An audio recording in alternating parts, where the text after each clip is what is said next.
Assalamualaikum warahmatullahi wabarakatuh. Halo teman-teman semuanya. Kami dari kelompok 3 akan menjelaskan hasil praktikum kami, yaitu tentang bioteknologi pembuatan yogurt. Video ini dibuat untuk memenuhi tugas ujian akhir semester mata kuliah praktikum IPA MISD. Adapun anggota kelompok 3 yaitu Jatmiko Ananda Kosya, Nashwa Kamila Azani, Laila Hani, Diana Kadita, dan Herna Husaini.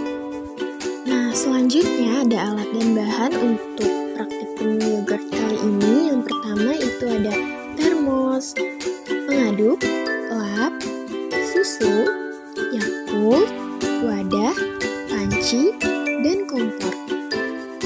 Adapun langkah-langkahnya sebagai berikut. Yang pertama, masukkan susu ke dalam panci sambil diaduk dengan api sedang. Jangan sampai susu mendidih.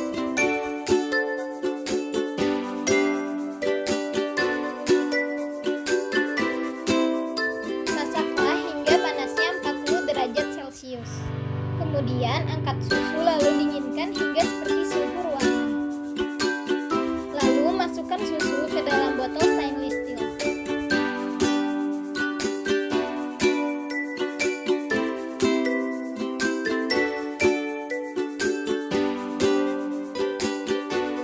Lalu masukkan Yakult ke dalam botol stainless steel. Lalu kocok supaya tercampur rata. Kemudian langkah yang terakhir, bungkus dengan lap. Biarkan selama 20-24 jam untuk proses fermentasi. Nah, apabila susu menjadi lebih kental dan terasa asam, yogurt siap dinikmati. Yogurt merupakan salah satu produk fermentasi susu dengan bantuan bakteri asam laktat. Dari hasil pengamatan dapat diketahui adanya perubahan bentuk menjadi gumpalan atau koagulasi pada susu. Tekstur yang menggumpal diakibatkan oleh kegiatan enzim dan terbentuknya asam. Lama fermentasi mempengaruhi terhadap bau dan rasa asam. Fermentasi semakin lama, maka rasa dan bau asamnya akan semakin kuat. Hal ini disebabkan asam laktat diubah menjadi asam asetat. Bakteri Lactobacillus bulgarisus dalam fermentasi ini mengubah substrat menjadi asam, sisa-sisa asetaldehid, asam asetat serta bahan-bahan volatil lainnya sehingga menimbulkan flavor yogurt yang khas.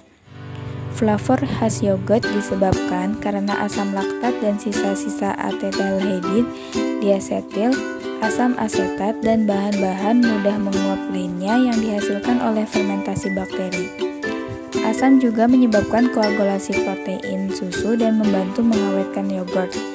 Susu yang digunakan untuk pembuatan yogurt umumnya susu murni, susu skim, susu bubuk tanpa lemak, susu skim tanpa kondensat, susu yang sebagian lemaknya dihilangkan, ataupun kombinasi dari berbagai macam susu tersebut. Kegagalan dalam pembuatan yogurt seringkali terjadi.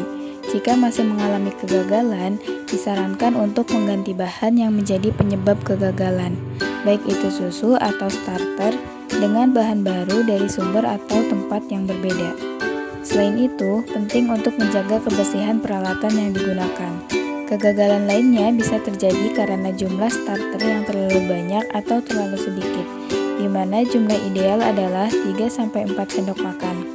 Susu yang mengandung antibiotik sisa dari peternakan juga dapat menghambat pertumbuhan bakteri yogurt. Yogurt bisa terlalu lemah karena sudah terlalu lama disimpan atau terlalu lama difermentasi lebih dari 12 jam. Berdasarkan hasil percobaan yang telah dilakukan, dapat disimpulkan yogurt adalah memang fermentasi yang berasal dari susu, diproses menggunakan bakteri Lactobacillus bulgaricus dan Streptococcus thermophilus.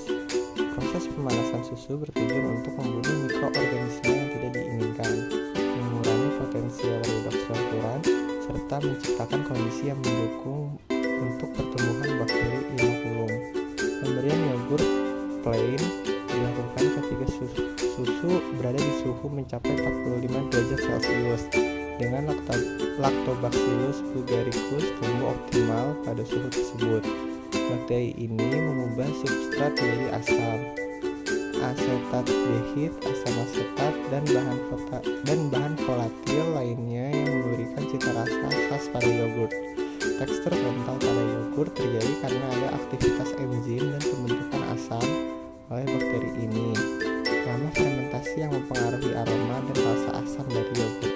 Mungkin cukup sekian hasil praktikum bioteknologi pembuatan yogurt yang dapat kelompok 3 sampaikan. Kurang lebihnya mohon maaf. Wassalamualaikum warahmatullahi wabarakatuh.